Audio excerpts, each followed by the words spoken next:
Alright, hello everyone, and welcome back to our channel. Today we are reviewing James Cameron's 2009 sci-fi epic. I feel like I say that every week. Sci-fi epic. Sci-fi epic. Avatar. Not Avatar The Last Airbender, unfortunately, but just Avatar. just Avatar. Which is directed, as I said, by James Cameron, written by James Cameron, and starring Sam Worthington, Zoe Saldana, Stephen Lang, Michelle Rodriguez, and Sigourney Weaver. Yep, this movie was distributed by 20th Century Fox, released in December of 2009. Made for a budget, according to Wikipedia, of around $237 million, with $9 million for its re-release, and has since grossed $2.79 billion at the box office, now being the second highest grossing movie of all time. Yep, and it was also composed by the now deceased James Horner. So that's kind of sad. But anyway, yeah. So I guess I don't know. It's kind of a hard movie to tackle, I guess. Yeah, let's start off by saying that this movie's long. 2 hours and 42 minutes long. I'll just kind of start. I don't want to have to walk through this whole thing. So yeah, we're not gonna. I just want to kind of start with the things I like. I think, like everyone knows, visually, this movie's really very impressive. I mean, yeah, some of the CGI is a little glossy. Yeah, I'd say definitely. In 2009, this was top of the line. This was definitely a visual spectacle to behold. Mm-hmm. Especially if you got a chance to see in IMAX 3D, which I did. It was really cool. Now, I mean, we've definitely made some advancements in the last 10 to 12 years or so. But for the most part, I think the CGI still holds up pretty well. I mean, for the most part, there's some rough things here and there when it comes to some of the visual effects. But yeah, some of the motion on the mocap is a little sketch. Which, I mean, this was still, not that early in mocap, I guess, but I mean, it was still, like we said, some of the animations, when we see characters interacting with their CGI environment, are blurred. I guess maybe to hide what flaws there are there. Yeah. And then the sketchiest looking visual effect in the whole movie is whenever there's fire on screen. The fire is bad. There was one scene, is very brief, where the helicopter, whatever they're called, the little helicopter things are like hovering right before they shoot down the big tree, I think. And you see like the tall grass waving with the blue people in it. And it looked, it was brief and kind of in the distance, but it was kind of rough. But as a whole, my point was that visually, this movie looks really good. Visually, and really still good. Today is very bright and vibrant, and it's still pretty to look at. If this movie ever gets a 4K transfer, I mean, it'd definitely be one. I don't know if it has yet or not, but definitely be one that, if the visual effects were updated a little bit for that transfer, I could definitely see being something that, if you have, a high-end display that you're using to watch your movies on, it'd definitely be something that you could use for demo quality visuals and stuff like that to show off your like contrast and stuff in your TV. Yeah. But continuing with things I like, another thing that I liked about this movie is when we finally do get to the final fight, it's big and epic and definitely, I think, pretty exciting with all the different. It's like a Star Wars movie. You got several different fronts going on. You're cutting between the battle on the ground, the battle in the air. Yeah. And all this different stuff. And I think it's pretty well put together. And there's always one big final battle. Yeah. That takes place between your two main characters usually. Yeah. So I think James Cameron did a good job with that final battle sequence and editing it together and everything. I appreciate that we don't waste time getting into it. It's about 15 minutes when he first inhabit the bodies. Yeah, when he first or whatever links with his avatar. So that's neat. Oh, that's about all I got. You ready? This movie's long. I want to start off by saying, before we talk about things that we dislike, I remember the last time I watched this was probably when it came out in theaters, or not long after it came out on home video back in like 2010 when it first came out on home video, which, if I'm not mistaken, it came out on Earth Day weekend 2010, and they released like the extended cut that had like 27 extra minutes of footage, which this movie definitely doesn't need. It's already long enough. You're not going to get me to watch that. But I remember back when the first time I watched this back in 2009 or 2010 being just so bored out of my mind. Now, granted, I was about 10 or 11 years old at the time. Looking back now, having just rewatched it, it's not as boring as I remember, but it's still slow in parts by a good margin. I think getting into kind of the things I don't like about this movie, I think this would work a lot better as, say, like 110-minute sci-fi adventure rather than the 160 62 minutes. that it is. You know, I think my biggest issue of this movie is that the storytelling is so, I was gonna say stupid, but At its core, it's really basic. it's so simplistic. Like, it's so, like, there's nothing subtle about anything in this movie. I mean, No. you can literally sum the movie up as evil human corporation bad, blue native green people good. Yeah. And you summarize the plot. And James Cameron's a good storyteller. You know, you watch Terminator films or Aliens or And despite what you even say about Titanic, I mean, yeah, but here it's just so, like, I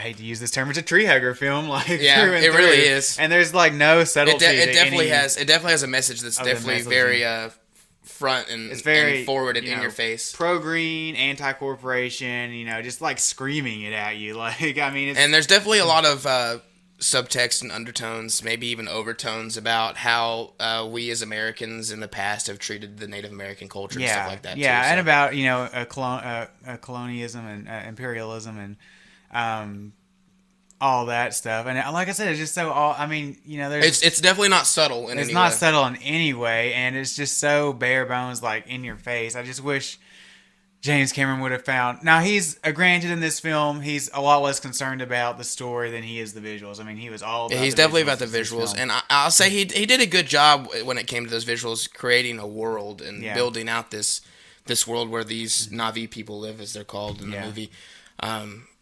It's like we've already said. I mean, it's pretty, and there's a lot of different plants and creatures and stuff that he visualized in his head to come up with, and spent the time creating new technology to be able to create and stuff Yeah. like that. But You know, and if when I'm- you create a movie that a lot of people have referred to it as either Dances with Wolves or Pocahontas with blue people, it kind of is. I mean, if you've seen Dances with Wolves, it's you know a guy he ends up getting in with this Native American people and learning their ways and stuff like that, and Yeah. that's essentially the main core of this movie. and if I'm being super woke, which you know me, Aaron doesn't like to be.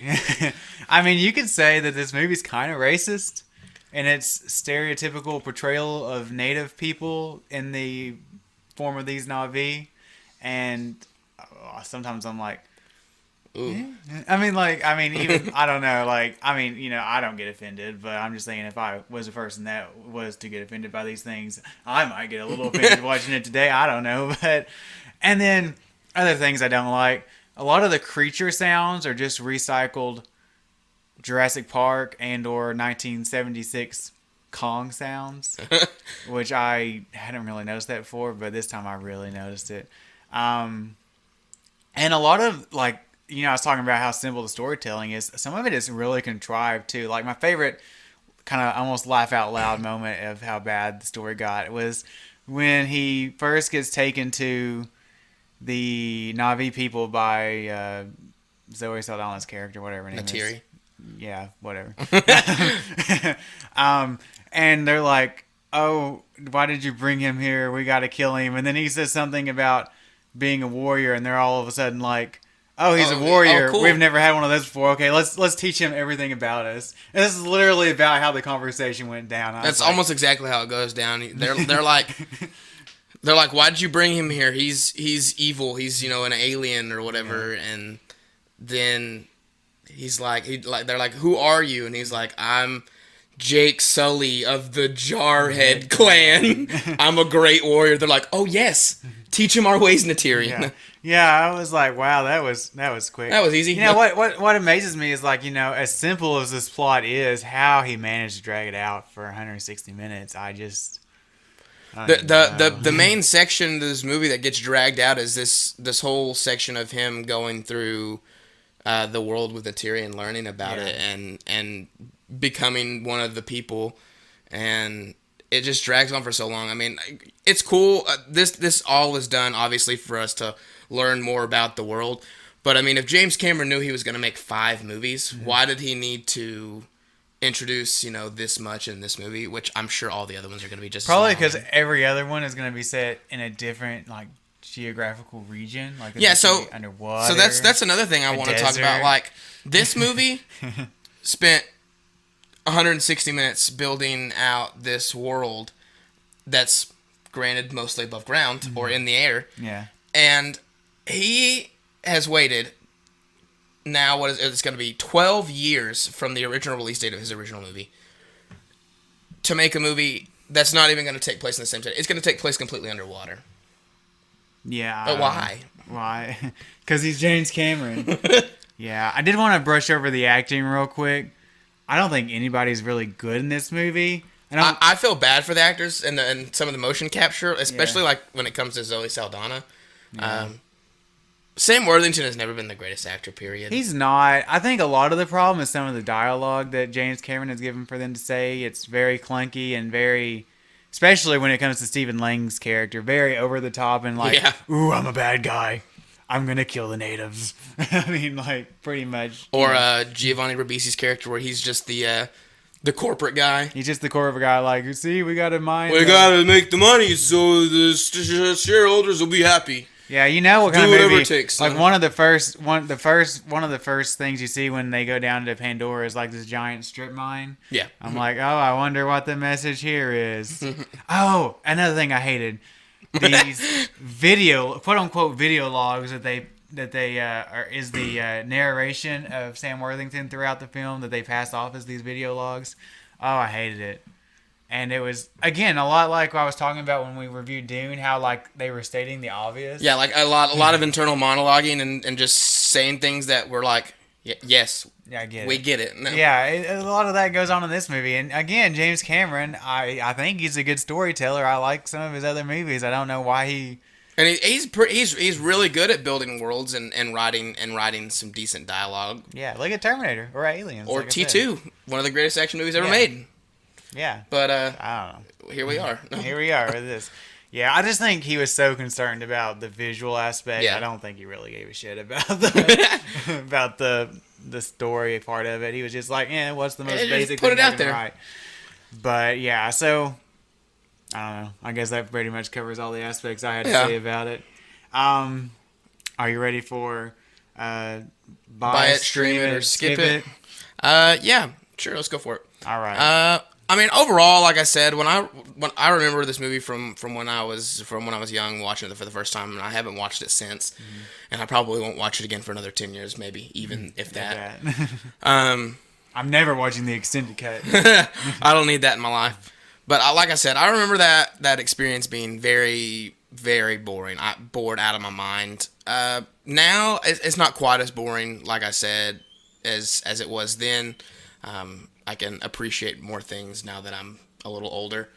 But oh man, overall, the story at its core and heart is definitely a very basic story. It's like good and bad, and that's essentially the story. With it expanded out to 160 minutes with a lot of things that could have been shortened instead of being dragged out for so long. I'll give James Cameron credit for the visuals and the visual effects teams that he worked with to create this world. He did a really good job of building this world, especially visually, with all the scenery and everything that accompanies it. And like we've said, some of the CGI doesn't quite hold up. I mean, for the most part, it's all pretty good, but a lot of it's is a little glossy, and some of the movements of characters and stuff is a little blurred. And the fire looks pretty wonky in pretty much every scene that it's in. But I mean, other than that, visual effects hold up pretty well. Acting is a little choppy, probably due to some clunky dialogue and writing. But I mean, overall, it's an all right movie. I mean, I obviously own it because we watched it last night. But I don't know. I would say if you really enjoy this movie, buy it. But I personally, considering the fact that I haven't watched it in 10 years and I probably won't watch it again, I'd say skip it, honestly. Skip it? A high skip Skip it. it. Wow, we're going down to skip it. A high skip it. I mean, it's great for if you just want to watch it for the visuals. But I mean, it's not something that I want to like. It's not something even if it's like free to stream, I'm gonna be like, let's put on Avatar and watch it. Yeah. I mean, I can't tell you how many times I've seen it come across different streaming services, and I'm gonna be like, yeah, you know what? Let me watch Avatar. Like, that's not my first inclination, is to watch Avatar, a 160-minute long movie about a marine becoming a blue person. Giant blue marine or So, giant blue people. I high skip it, but Yeah, I think I'm gonna come down just on the other side of that line and say stream it. I think it's one of those movies that you almost have to watch because I mean everyone knows. I mean about everyone's Avatar. already seen it. Because I do think visually it is quite. I mean, especially when it came out, but even still today, I think if you can see it on the biggest screen you can, I think visually it still holds up really well. And I think the action when it does happen is pretty exciting. I mean, it's not. I mean, I'm not like. It doesn't get my blood pumping like say like a giant Lord of the Rings or Star Wars action set piece or something, but it's pretty good. But yeah, the story is telling is so simplistic and just so like not subtle in any way. The themes are just thrown in your face, and it is a little insulting to I think the audience that it's just like you could have done this in a much smarter way, and even I think it's offensive at times with the portrayal of these Na'vi people. It's like these horrible like yells and like sounds they make, and I don't know. I just find it all a little. It's just very disappointing coming from someone who I think is actually a pretty good writer and James Cameron and filmmaker and James Cameron. But that being said, I think cinematography, like I said, anything to do with the camera work or the visuals on the screen is all really good. Aside from maybe a little outdated CGI here and there, I didn't hate myself by the 2.5 hour mark of watching this, so I mean I guess that says something for it. It's entertaining into some aspect. I always love to see Sigourney Weaver on screen, even if this is not her shining moment or by any stretch. I'll say it's definitely not something I'd want to rewatch regularly. No. But stream it at least once, I'd say, and just see it if you haven't seen it. So I'm gonna say it's worth a stream if you've got nothing better to do. That's fair. But anyway, I guess that concludes our thoughts on Avatar. Yeah. If you want to join us for our quote-unquote conclusion, I guess, of this. Yeah. Next week we'll be concluding this series with Denis Villeneuve's Arrival. Yeah. So that'll be a fun time. At least until Denis Villeneuve, whatever his name is, comes out with Dune. Yeah. And then we'll reopen it up for one more But episode. other than that, if you enjoy hearing us talk about movies, we have a podcast. That's right. We have another podcast where we talk about a different giant monster film every week. That's called Stomp This Way, last I checked. So if you just love listening to us talk, you can join us over there. And don't forget to check out our other movie reviews. We've done some over several other major sci-fi films of the last few decades, including David Lynch's Dune, Kubrick's 2001. Yep, and we're also doing a Christopher Nolan retrospective every month. We have published our first 4 episodes over that. Next episode you should be looking for is over The Prestige, which should be out sometime in May. But other than that, I think that about takes care of it this week. So make sure you follow our socials. Links should be down in the description. Other than that. And don't forget to like this video and subscribe to our channel, and we'll see you next time. See you next time.